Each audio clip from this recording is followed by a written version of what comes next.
नमस्कार दर्शक बंधु आज हेउछि जून मास 3 तारिख मंगलवार। आज दिन जाकर 20टी गुरुत्वपूर्ण खबर उपरे आसंतु नजर पकाइबा। ता पूर्वरु आपण मानक भल पाइबा स्वरूप गोटिए गोटिए लाइक एवं सब्सक्राइब निश्चय करिवे। तेबे आसंतु संपूर्ण खबर उपरे नजर पकाइबा। आजिर प्रथम खबर, राज्य रे बीजेपी सरकारर 1 वर्ष पूर्ति पालन, सफलतार हिसाब देबे मोहन सरकार। केंद्र रे मोदी सरकारंकर 11 वर्ष, राज्य रे बीजेपी सरकारर 1 वर्ष पूर्ति पालन पई राज्य रे बीजेपी र योजना बूथ मंडल जिला एवं राज्य स्तर में वर्षपूर्ति पालन पर गठन होइछि कमिटी। जून 9 रु राज्यव्यापी आरंभ हेब विभिन्न कार्यक्रम। सेवा, सुशासन, गरीब कल्याणर मूल आधार को नहीं जनसाधारण पाखक जीव दल। उभय केंद्र और राज्य रे डबल इंजिन सरकार रा सफलता वार्ता लोकंक पाखरे पहुंचाइबे बीजेपी कर्मकर्ता। सशक्त भारत, सुरक्षित भारत संपर्क रे कार्यकर्ता माने लोकंक पाखरे वार्ता पहुंचाइबे। परवर्ती खबर, दिन को दिन कोरोना आक्रांतक संख्या वृद्धि जोगु रथयात्रा पई बढ़िला स्वास्थ्य विभागर चिंता। राज्य रे कोविड रोगी संख्या बढ़िथिबा बेले रथयात्रा पई बढ़िला स्वास्थ्य विभागर चिंता। रथयात्रा पई आज किंबा 2 दिन मध्यरे हेबो समीक्षा परे निया जाई पारे गुरुत्वपूर्ण निष्पत्ति को राज्य अथॉरिटी पाखरे उपस्थापना कराजिबो। ए नै राज्यवासी सतर्क रहिबाको आह्वान देला स्वास्थ्य विभाग। तेबे स्टैंडर्ड प्रोटोकॉल मानिबाको परामर्श जारी होईछि। एथिसह लोकंकु गहली को न जिबाको परामर्श दिया जाईछि। हाथ धोइबा, ग्लोव्स पिंधिबा एवं मास्क व्यवहार करिबाको मध्य परामर्श देईछि स्वास्थ्य विभाग।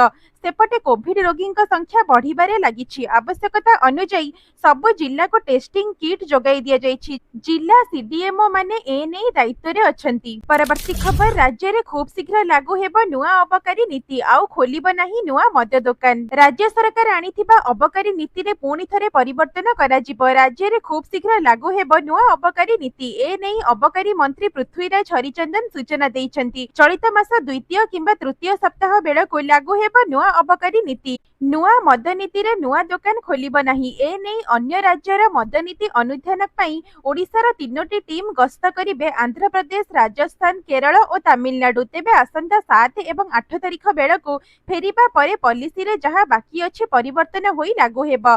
बेआईन मद दंड विधान, पुराना पॉलिसी रो असुविधा दूर हेबो। एथिसह सब कथा को आखि आगरे रखी 3 वर्षीय पॉलिसी कराजिबो। परवर्ती खबर, बढ़िला युक्त 3 नाम लेखा आवेदनर अवधि। युक्त 3 नाम लेखा आवेदन अवधि वृद्धि करिसेंती राज्य सरकार। युक्त 3 नाम लेखा पई जून 1 तारिख रे आवेदन शेष होइथिला, जहाको नै छात्र छात्री एवं अभिभावक चिंतारे रहिथिले। शेषरे उच्च शिक्षा विभाग युक्त 3 नाम लेखा आवेदनर अवधि वृद्धि करिछि। तेबे पूर्वरु युक्त 3 नाम लेखा पई आवेदन प्रक्रिया एप्रिल 16 रे आरंभ होई मे 20 तारिख थिला, जहा फଳରେ फल प्रकाश पाइबा परे जून 1 तारिख पर्यंत वृद्धि करा जाइथिला। सीट तुलना रे कम पिला आवेदन करिथिबारु पुणी जून 4 तारिख पर्यंत युक्त 3 नाम लेखा आवेदनर अवधि वृद्धि करिसेंती राज्य सरकार। ए नै छात्र छात्री माने आसंता जून 4 तारिख पर्यंत साम्स पोर्टल रे जाई ऑनलाइन माध्यम रे फॉर्म पूरणर आवेदन करि परिबे। परवर्ती खबर, जलवायु परिवर्तनर प्रभाव, कमिला वर्षा, बढ़िछि ताती, कलबल हेउछंती राज्यवासी। ओडिसा को मौसुमी छुईला हेले वर्षा नाही। 14 दिन जाई लागि रही पारे एपरि स्थिति। केरल उपकूल को मौसुमी 24 मे रे छुईथिला। एहार 4 दिन परे ओडिसा को अग्रसर होइथिला मौसुमी, किंतु बंगोपसागर रे सृष्ट लघुचाप घनीभूत होई अवपातर रूप नेबा सह उत्तर उत्तर पूर्व दिगरे गति करी उत्तर पूर्व राज्य मुहा होइछि। एहा शुष्क वायु को आकर्षण करिबा सह मौसुमी अग्रसर रे बाधा सृष्टि करिथिला। फଳରେ 29 मे परठारु परवर्ती 3 दिन हेबो मौसुमी विराम नेइछि। एही प्रक्रिया आगामी 9 रु 10 दिन लागि रहिबार संभावना रहिछि। तेबे अवपात प्रभाव परे 2टी पश्चिमा झड़ उत्तर पश्चिम संलग्न अंचल रे सक्रिय होइथिबारु उत्तर पश्चिम दिगरु एहा शुष्क वायु प्रवाह को प्रशमित करिबा सह विराम को आहुरी सक्रिय करिछि। फଳରେ राज्य रे तापमात्रा वृद्धि सह गुळुगुळी बढ़िछि एवं बिजुली घड़घड़ी वृद्धि पई अनुकूल पाणीपाग सृष्टि होइछि। परवर्ती खबर, भद्रक को बड़ उपहार देले मुख्यमंत्री। 274 कोटी टंकार प्रकल्प भेटी सहित नवीन को कले टार्गेट। भद्रकवासी को बड़ उपहार देइछंती मुख्यमंत्री मोहन चरण माझी। भद्रक रे 274 कोटी टंकार प्रकल्प भेटी देले मुख्यमंत्री। 13 ପୂର୍ଣ୍ଣାଙ୍ଗ ପ୍ରକଳ୍ପର ଲୋକାର୍ପଣ ସହ ନୂଆ ପ୍ରକଳ୍ପର ଶିଳାନ୍ୟାସ କରିଛନ୍ତି। ଏହା ସହିତ ଭଦ୍ରକରେ ଥିବା ସମସ୍ତ ଶହୀଦ ପୀଠମାନଙ୍କର ସୌନ୍ଦର୍ଯ୍ୟୀକରଣ ହେବ ବୋଲି ମୁଖ୍ୟମନ୍ତ୍ରୀ ଘୋଷଣା କରିଛନ୍ତି। ମୁଖ୍ୟମନ୍ତ୍ରୀ ଶ୍ରୀ ମାଝୀ କହିଛନ୍ତି ଯେ ଆମର ସରକାର କ୍ଷମତାକୁ ଆସିବା ପରେ ବିପ୍ଳବୀ ମାଟି ଭଦ୍ରକରେ ଆଜି ବିକାଶର ଗତି ତ୍ୱରାନ୍ୱିତ ହୋଇଛି। ଏହା ସହିତ ପୂର୍ବତନ ମୁଖ୍ୟମନ୍ତ୍ରୀ ନବୀନ ପଟ୍ଟନାୟକଙ୍କୁ ମଧ୍ୟ ସେ ଟାର୍ଗେଟ କରିଛନ୍ତି। ଶିଳାନ୍ୟାସ ସହ ରମ୍ଭେଳା ପଞ୍ଚାୟତ ଖେଳ ପଡ଼ିଆରୁ ବିଜେଡିକୁ ଟାର୍ଗେଟ କରିଛନ୍ତି। ପରବର୍ତ୍ତୀ ଖବର, ଦେଶରେ ବଢ଼ିବାରେ ଲାଗିଛି କୋରୋନା ସଂକ୍ରମଣ। ଏଥିସହ ରାଜ୍ୟରେ କୋଭିଡ ପଜିଟିଭ ସଂଖ୍ୟା 15କୁ ବୃଦ୍ଧି। ଦେଶରେ ହୁ ହୁ ହୋଇ ବଢ଼ିବାରେ ଲାଗିଛି କୋରୋନା ସଂକ୍ରମଣ। ଗତ 24 ଘଣ୍ଟାରେ 203 ଜଣ ନୂତନ ଆକ୍ରାନ୍ତ ଚିହ୍ନଟ। ସ୍ୱାସ୍ଥ୍ୟ ବିଭାଗର ସୂଚନା ଅନୁସାରେ ଗତ 10 ଦିନ ଭିତରେ 15% ବଢ଼ିଛି ଆକ୍ରମଣ ସଂଖ୍ୟା। ଏଥିସହ ମୋଟ ଆକ୍ରାନ୍ତଙ୍କ ସଂଖ୍ୟା 3961କୁ ପହଞ୍ଚିଛି। ତେବେ କେରଳରେ ସର୍ବାଧିକ 1435 ଜଣ ଆକ୍ରାନ୍ତ ରହିଛନ୍ତି। ସେହିପରି ସକ୍ରିୟ ସଂକ୍ରମଣ ଭାବେ ଦ୍ୱିତୀୟ ସ୍ଥାନରେ ରହିଛି ମହାରାଷ୍ଟ୍ର। ଏଠାରେ 506 ଜଣ ସକ୍ରିୟ ରୋଗୀ ରହିଛନ୍ତି। ସେହିପରି ଦେଶରେ କୋରୋନାର ମୃତ୍ୟୁ ସଂଖ୍ୟା 32ରେ ପହଞ୍ଚିଛି। ଅନ୍ୟପଟେ ଓଡ଼ିଶାରେ ଆଉ 4 ଜଣ ନୂଆ କୋରୋନା ସଂକ୍ରମିତ ଚିହ୍ନଟ ହୋଇଛନ୍ତି। ଫଳରେ ରାଜ୍ୟରେ କୋରୋନା ସଂକ୍ରମିତଙ୍କ ସଂଖ୍ୟା ମଙ୍ଗଳବାର ସୁଦ୍ଧା 15କୁ ବୃଦ୍ଧି ପାଇଛି ବୋଲି ଜନସ୍ୱାସ୍ଥ୍ୟ ନିର୍ଦ୍ଦେଶକ ଡକ୍ଟର ନୀଳକଣ୍ଠ ମିଶ୍ର ଗଣମାଧ୍ୟମକୁ ସୂଚନା ଦେଇଛନ୍ତି। ଏନେଇ ବ୍ୟସ୍ତ ହେବାର କୌଣସି କାରଣ ନାହିଁ। ଏବେ ଲକ୍ଷଣ ଦେଖାଦେଲେ କେବଳ ଗୁରୁତର ଆକ୍ରାନ୍ତଙ୍କ କୋଭିଡ ପରୀକ୍ଷା କରାଯାଉଛି। ଯେତିକି ପରୀକ୍ଷା ହେଉଛି ସେଥିରୁ ବହୁତ କମ୍ ପଜିଟିଭ ଆସୁଛି। ତେବେ ଲୋକମାନଙ୍କୁ ପରାମର୍ଶ ଏବଂ ସତର୍କତା ଅବଲମ୍ବନ କରିବା ପାଇଁ କୁହାଯାଇଛି।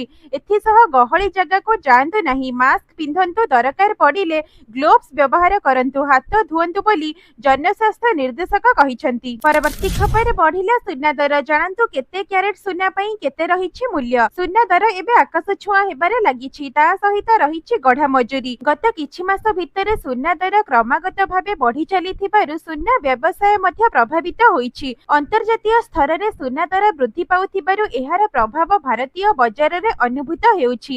ଏନେଇ ଆଗକୁ ମଧ୍ୟ ଏହି ଚଢ଼ା ଦର ରହିବ ବୋଲି ସ୍ପଷ୍ଟ କରିଛନ୍ତି ଏକ୍ସପର୍ଟ।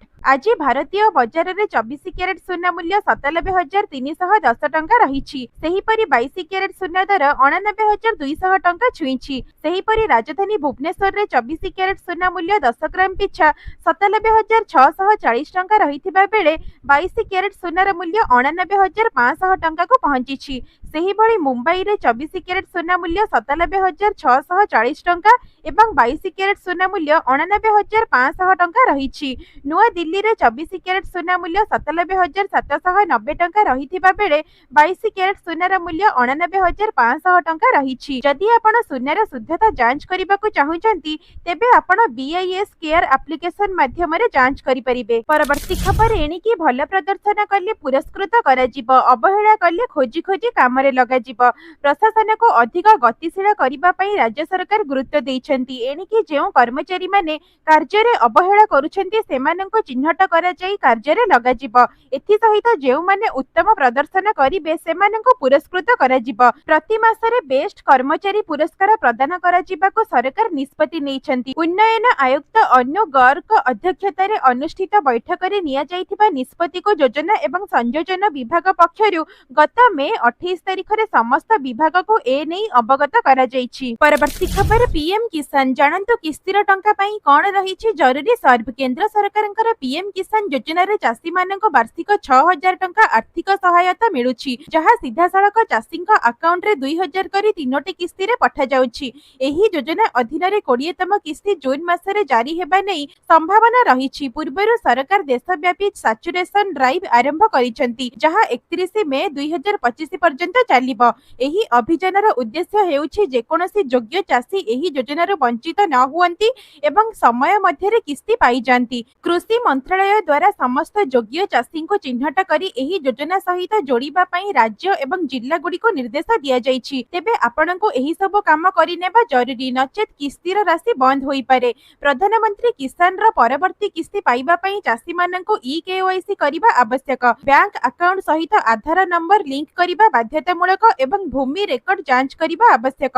ଯଦି ଏହି ପ୍ରକ୍ରିୟାଗୁଡ଼ିକ ମଧ୍ୟ ମଧ୍यରୁ କୌଣସିଟି ଅସମ୍ପୂର୍ଣ୍ଣ ରହିଥାଏ ତେବେ ଜୁନ୍ ମାସରେ ଆସିବାକୁ ଥିବା କିସ୍ତି ଆପଣଙ୍କୁ ମିଳିବ ନାହିଁ। ଏହି ସମ୍ପର୍କରେ ସାଧାରଣ ସେବା କେନ୍ଦ୍ର ବା CSC ମାଧ୍ୟମରେ ଶୀଘ୍ର କାର୍ଯ୍ୟ ସମାପ୍ତ କରିବା ପାଇଁ ସରକାର ଆବେଦନ କରିଛନ୍ତି। ଯୋଜନାର ଲାଭ ପ୍ରକୃତ ଯୋଗ୍ୟ ଚାଷୀଙ୍କ ପାଖରେ ପହଞ୍ଚିବା ସୁନିଶ୍ଚିତ କରିବା ପାଇଁ ଗ୍ରାମ୍ୟ ସ୍ତରରେ ଅଧିକାରୀମାନଙ୍କୁ ସକ୍ରିୟ କରାଯାଇଛି।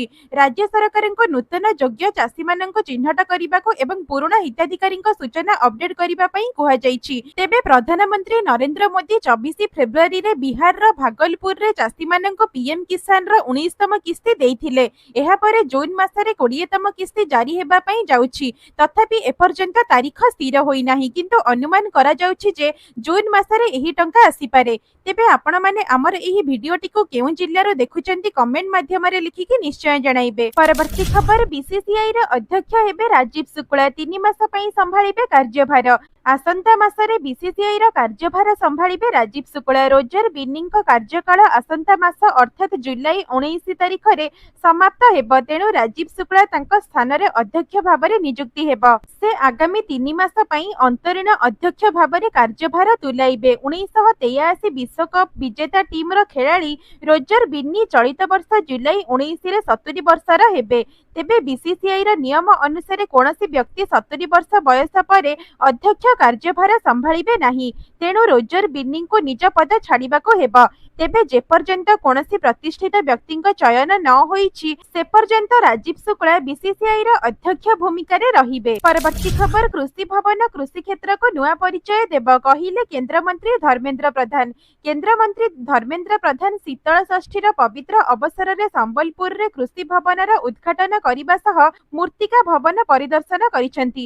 କେନ୍ଦ୍ରମନ୍ତ୍ରୀ ଶ୍ରୀ ପ୍ରଧାନ ଏହି ଅବସରରେ ଗଣମାଧ୍ୟମକୁ ପ୍ରତିକ୍ରିୟା ଦେଇ କହିଛନ୍ତି ଯେ ସମ୍ବଲପୁର ଏକ କୃଷି ପ୍ରଧାନ ଅଞ୍ଚଳ। ଆଜି ଲୋକାର୍ପିତ ଅତ୍ୟାଧୁନିକ କୃଷି ଭବନ ସମ୍ବଲପୁରର କୃଷି ଗବେଷଣା ସହ କୃଷି କ୍ଷେତ୍ରକୁ ନୂଆ ପରିଚୟ ଦେବା ସହ ଅନ୍ନଦାତାଙ୍କ ଉତ୍ତରୋତ୍ତର ଉନ୍ନତି ଦିଗରେ ବିଶେଷ ସହାୟକ ହେବ। ଏଥିପାଇଁ ଶ୍ରୀ ପ୍ରଧାନ ପ୍ରଧାନମନ୍ତ୍ରୀ ନରେନ୍ଦ୍ର ମୋଦି, ମୁଖ୍ୟମନ୍ତ୍ରୀ ମୋହନ ଚରଣ ମାଝୀଙ୍କୁ ଧନ୍ୟବାଦ ଜଣାଇଛନ୍ତି। ପରବର୍ତ୍ତୀ ଖବର, ଟ୍ରେନରେ ମିଳିବ ସ୍ୱାଦିଷ୍ଟ ଖାଦ୍ୟ। IRCTC ଆରମ୍ଭ କଲା ନୂତନ ସେବା। ମେଲ୍ ଏବଂ ଏକ୍ସପ୍ରେସ ଟ୍ରେନରେ ଯାତ୍ରା କରୁଥିବା ଯାତ୍ରୀମାନଙ୍କ ପାଇଁ IRCTC ଆଣିଛି ଖୁସି ଖବର। ଯାତ୍ରୀଙ୍କୁ ମିଳିବ E-ପ୍ରାଣ୍ଟି ସେବା। ତେବେ ଯାତ୍ରୀମାନଙ୍କୁ ସେମାନଙ୍କ ଟ୍ରେନ୍ ସିଟ୍ରେ ସଠିକ୍ ମୂଲ୍ୟରେ ସମୟାନୁସାରେ ଖାଦ୍ୟ ମିଳିବ। ରେଳବାଇର ଏକ ସହାୟକ company Indian railway catering and tourism corporation mail ଏବଂ ଏକ୍ସପ୍ରେସ ଟ୍ରେନରେ ଯାତ୍ରା କରୁଥିବା ଯାତ୍ରୀମାନଙ୍କ ପାଇଁ ଏହି ସୁବିଧାଜନକ ସେବା ଆରମ୍ଭ କରିଛି। E-ପ୍ରାଣ୍ଟି ହେଉଛି IRCTC ଦ୍ୱାରା ଆରମ୍ଭ କରାଯାଇଥିବା ଏକ ଡିଜିଟାଲ ଖାଦ୍ୟ ବୁକିଂ ସୁବିଧା, ଯାହା ମେଲ୍ ଏବଂ ଏକ୍ସପ୍ରେସ ଟ୍ରେନରେ ଯାତ୍ରୀଙ୍କ ସିଟ୍ରେ ଖାଦ୍ୟ ଯୋଗାଇଥାଏ, ଯାହାକି କନଫର୍ମ RAC କିମ୍ବା ଆଂଶିକ ଟିକେଟ ଥିବା ଯାତ୍ରୀମାନେ ଏହି ସୁବିଧା ପାଇପାରିବେ। ଏହି ସେବା ପାଇବାକୁ ହେଲେ ଟିକେଟ ବୁକ୍ କରିବା ସମୟରେ କିମ୍ବା ପରେ ବୁକ୍ ହୋଇଥିବା ଟିକେଟ ହିଷ୍ଟ୍ରିକୁ ଯାଇ E-ପ୍ରାଣ୍ଟି ବିକଳ୍ପ ଚୟନ କରନ୍ତୁ। ବୁକିଂ ପରେ ଆପଣ SMS କିମ୍ବା ଇମେଲ ମାଧ୍ୟମରେ ମିଲ୍ ଭେରିଫିକେସନ କୋଡ୍ ବା MVC ପାଇବେ। ଯେଉଁଦିନ ଆପଣ ଯାତ୍ରା କରିବେ ଯାତ୍ରା ଦିନ ଆପଣଙ୍କର MVC କୋଡ୍ ଦେଖାଇ ଆପଣଙ୍କ ସିଟ୍ରେ ଖାଦ୍ୟ ପାଇପାରିବେ। ପରବର୍ତ୍ତୀ ଖବର, କମିପାରେ ଗୃହ ଋଣ ଏବଂ କାର ଋଣ। RBI ନେଉଛି ବଡ଼ ନିଷ୍ପତ୍ତି। ସାରା ଦେଶରେ ଗୃହ ଋଣ ଠାରୁ ଆରମ୍ଭ କରି କାର ଋଣ ପର୍ଯ୍ୟନ୍ତ ଖୁଚୁରା ଋଣର EMI ପୁଣି ଥରେ ହ୍ରାସ ପାଇପାରେ। ଗତ 6 ମାସ ମଧ୍ୟରେ କେନ୍ଦ୍ରୀୟ ବ୍ୟାଙ୍କ RBI ଏହା 2 ଥର କରିଛି ଏବଂ ଏବେ ଏହା 6 ଜୁନରେ ଏ ସମ୍ପର୍କରେ ଏକ ବଡ଼ ନିଷ୍ପତ୍ତି ନେବାକୁ ଯାଉଛି। ପ୍ରକୃତରେ ଭାରତୀୟ ରିଜର୍ଭ ବ୍ୟାଙ୍କ ବା RBI ର ମୁଦ୍ରା ନୀତି କମିଟି ବା MPC ର ବୈଠକରେ 4 ରୁ 6 ଜୁନ ପର୍ଯ୍ୟନ୍ତ ଚାଲିବାକୁ ଯାଉଛି। ପ୍ରତି 2 ମାସରେ ଅନୁଷ୍ଠିତ ଏହି ବୈଠକରେ RBI ଦେଶର ମୁଦ୍ରାସ୍ଫୀତି ସ୍ତର ଯାଞ୍ଚ କରେ ଏବଂ ତାପରେ ସେହି ଅନୁସାରେ ଦେଶର ମୁଦ୍ରାନୀତି ସ୍ଥିର କରେ ଏବଂ ଏହାର ରେପୋ ହାର ପରିବର୍ତ୍ତନ କରେ, ଯାହାକି ଆପଣଙ୍କର ଋଣ EMI ଉପରେ ସୁଧକୁ ପ୍ରଭାବିତ କରେ। ଏନେଇ ଭାରତୀୟ ରିଜର୍ଭ ବ୍ୟାଙ୍କ ପୂର୍ବରୁ ଫେବୃଆରୀ ଏବଂ ଏପ୍ରିଲରେ MPC ବୈଠକ କରିଥିଲା। ତାପରେ ଉଭୟ ଥର ରେପୋ ହାର 0.25% ହ୍ରାସ କରାଯାଇଥିଲା। ଏହିପରି ଗତ 6 ମାସ ମଧ୍ୟରେ ଭାରତୀୟ ରିଜର୍ଭ ବ୍ୟାଙ୍କର ରେପୋ ହାର 0.50% ହ୍ରାସ ପାଇଛି। ବର୍ତ୍ତମାନ ରେପୋ ହାର 6% ରହିଛି। ପରବର୍ତ୍ତୀ ଖବର, କଳିଙ୍ଗ ଷ୍ଟୁଡିଓ ପରିଦର୍ଶନ କଲେ ମୁଖ୍ୟମନ୍ତ୍ରୀ। DPR ପ୍ରସ୍ତୁତ ପାଇଁ ବିଭାଗକୁ ଦେଲେ ନିର୍ଦ୍ଦେଶ। खूब शीघ्र खोला हेबा कलिंग स्टूडियो पुणी थरे सुभिब फ्लाइट कैमेरा एक्शन प्रस्तुत हेबा नुआ डीपीआर आवश्यकता अनुसार पूर्णांग होई खोलिबा फिल्म सिटी ए नै भुवनेश्वर स्थित कलिंग स्टूडियो रे परिदर्शन करी कार्यर समीक्षा करिसेंती मुख्यमंत्री मोहन चरण माझी नक्शा देखिबा सह पूरा स्टूडियो बुली देखिसेंती मुख्यमंत्री स्टूडियो भितरे प्रस्तुत होइथिबा बहुमुखी कोठा स्नो वर्ल्ड भूत बंगला प्रोडक्शन यूनिट समेत प्रोजेक्टर एवं एडिटिंग पाई प्रस्तुत दुईटी ऑडिटोरियम देखिचंती मुख्यमंत्री सह शिल्प मंत्री संपद स्वाई विभागीय सचिव हेमंत शर्मा एवं संस्कृति विभाग सचिव समर्थ वर्मा सह सिने कलाकार श्रीतम दास और हरिहर महापात्र प्रमुख उपस्थित रहिथिले कलिंग स्टूडियो कार्यर समीक्षा पर मुख्यमंत्री कहिसेंती जे वर्तमान सुधा 90% काम सरीछि शीघ्र बाकी काम सारिबाको निर्देश देइछंती हॉस्पिटल कोर्ट थाना भली विभिन्न जगह शूटिंग पई दरकार से सबको मध्य प्रस्तुत करी पूर्णांग फिल्म सिटी पई विभाग सह आलोचना करिथिबा कहिसेंती मुख्यमंत्री परवर्ती खबर बांग्लादेश रे जारी हेला नुआ बैंक नोट प्रचलन बांग्लादेश रो अंतरीण सरकार नुआ बैंक नोट प्रचलन करिसेंती एही नोट रे पूर्वतन प्रधानमंत्री शेख हसीना बापा तथा बांग्लादेश रो जनक भाबरे परिचित शेख मुजिबुर रहमान फटो स्थान पाई नहीं बरं देशर विभिन्न ऐतिह्य स्थल एवं पारंपरिक प्रमुख स्थान हिंदू एवं बौद्ध धर्मपीठ प्रसिद्ध चित्रकर जैनुल आबेदीन द्वारा अंकित ब्रिटिश शासन कालर बेंगल दुर्भिक्षर चित्रपट एथिसह स्वाधीनता संग्राम शहीद स्मारकीय फटो आदि मुद्रित होईछि नुआ डिजाइन होइथिबा विभिन्न नोट रे कोनोसी व्यक्तिंकर फटो छपा होई नाही उन्मोचित 3टी वर्गर नोट देशर केंद्रीय बैंक पक्षरु जारी करा जाईछि आउ 6टी वर्गर नोट पर्यायक्रमे जारी हेबो बोली कहिसेंती बांग्लादेश बैंक मुखपात्र अरिफ होसेन खां परवर्ती खबर आज आईपीएल कार्यक्रम रे शामिल हेबे 3 सेना प्रमुख सम्मानित करिबो बीसीसीआई अहमदाबाद रो नरेंद्र मोदी स्टेडियम रे आज आईपीएल 2025 रो फाइनल मैच खेला जिवो जून 3 अर्थात आज आईपीएल फाइनल मैच पूर्वरु बीसीसीआई पक्षरु विशेष आयोजन करा जाईछि एही कार्यक्रम रे भारतीय सशस्त्र बाहिनी को सम्मानित करिबो बीसीसीआई ऑपरेशन सिंदूर रो सफलता पाई मिलिबो सम्मान तेबे आईपीएल समापनी उत्सव रे हेबो विशेष कार्यक्रम रे 3 सेना प्रमुख हेबे शामिल अन्यपटे एथर आईपीएल को मिलिबो नुआ चैंपियन ग्रुप पर्याय रे प्रथम 2 स्थान रे रहिथिबा दल पंजाब किंग्स एवं royal challengers Bangalore final match खेलिबे परवर्ती खबर सुभद्रा योजना नै उपमुख्यमंत्री बड़ सूचना वंचित हिताधिकारी को मिलिबो 3टी किस्ती सुभद्रा टंका सुभद्रा योजना को नै बड़ सूचना देइछंती उपमुख्यमंत्री प्रभाती परिडा आईआईएम संबलपुर रो छात्र छात्री सुभद्रा सर्वे करिवे बोली उपमुख्यमंत्री कहिछंती तांका कहिबा अनुसार जणे भी हिताधिकारी सुभद्रा योजना बाद पड़िबे नाही ए नै सरकार उचित पदक्षेप नेउछंती जेउ माने एही योजना बाद पड़िछंती से माने हिताधिकारी चिन्हट करिबा पई पुणी सर्वे करिवे राज्य सरकार तेबे आईआईएम संबलपुर रो छात्र छात्री सुभद्रा सर्वे करिबा परे सरकारक निकट रे समस्त रिपोर्ट दाखल करा जिवो तेबे वंचित थिबा समस्त हिताधिकारी को एका संगरे 3टी किस्ती दिया जिवो बोली उपमुख्यमंत्री प्रभाती परिडा कहिछंती तेबे आपण माने हमर एही भिडियोटी को केउ जिल्ला रो देखुचंती एवं आपण माने सुभद्रा टंका पाउछंती कि नाही कमेंट माध्यम रे लिखिकी निश्चय जणाइबे परवर्ती खबर ईपीएफओ सदस्यंक पई आसिला बड़ खबर खूब शीघ्र एटीएम रो पीएफ रो टंका उठाई हेबो आसुछि ईपीएफओ 3.0 एटीएम रो पीएफ रो टंका उठा जाई परिबो सरकारी दपुर रे आउ चक्कर काटिबाको पड़िबो नाही यथा शीघ्र नुआ सॉफ्टवेयर सिस्टम ईपीएफओ 3.0 आरंभ हेबो कर्मचारी भविष्य निधि संगठन बा ईपीएफओ जून 2025 रे एहार उन्नत ईपीएफओ 3.0 सिस्टम आरंभ करिवे एहार लक्ष्य हेउछि प्रोविडेंट फंड बा पीएफ उठाइबाको सरल करिबा क्रेयासी अपडेट को त्वरान्वित करिबा एवं दाबी प्रक्रियाकरण समय ह्रास करिबा ईपीएफ पांठी को अधिक द्रुत एवं सुविधाजनक भावे प्रवेश करिबा पई एटीएम परी कार्ड परिवर्तन करिबार संभावना रहिछि खूब शीघ्र नुआ ईपीएफ कार्ड रु टंका उठाण संबंधी मार्गदर्शिका सहित कर्मचारी को एटीएम कार्ड मध्ये जारी करा जिवो परवर्ती खबर वर्षा जगो खेतरे पचिगला बहुत पियाज बढ़ी पारे पियाज दर दक्षिण एवं मध्य भारत रे प्रबल वर्षा जगो पियाज फसल नष्ट होईछि एथिरे चाषींकर कोटी कोटी टंकार नष्ट होइथिबारु बजार रे पियाजर अभाव देखा देई पारे एते वर्षा होईछि जे चाषी माने एकर पिछा 1 लाख टंका क्षतिपूरण दाबी करिसेंती। तेबे एते क्षति भितरे आगामी दिन रे पियाज दर बढ़िबो ना नाही, जदि बढ़िबो केते बढ़िबो ताकू नेई आशंका सृष्टि होईछि। चलित वर्ष महाराष्ट्र रे प्रबल वर्षा होईछि। एथिरे जळगांव, धुले, नासिक, पुणे, सोलापुर, बीड इत्यादि अंचल रे पियाजर उत्पादन बाधाप्राप्त होईछि। अमल होई संरक्षण पई रहिथिबा पियाज मध्य नष्ट होई जाईछि। कम मूल्य रे चाषी माने फसल बिकिबा पई बाध्य हेउछंती। खेतरे हजार हजार टन पियाज पचि जाईछि, जहा फଳରେ चाषी कोटी कोटी टंकार क्षति सहुछंती।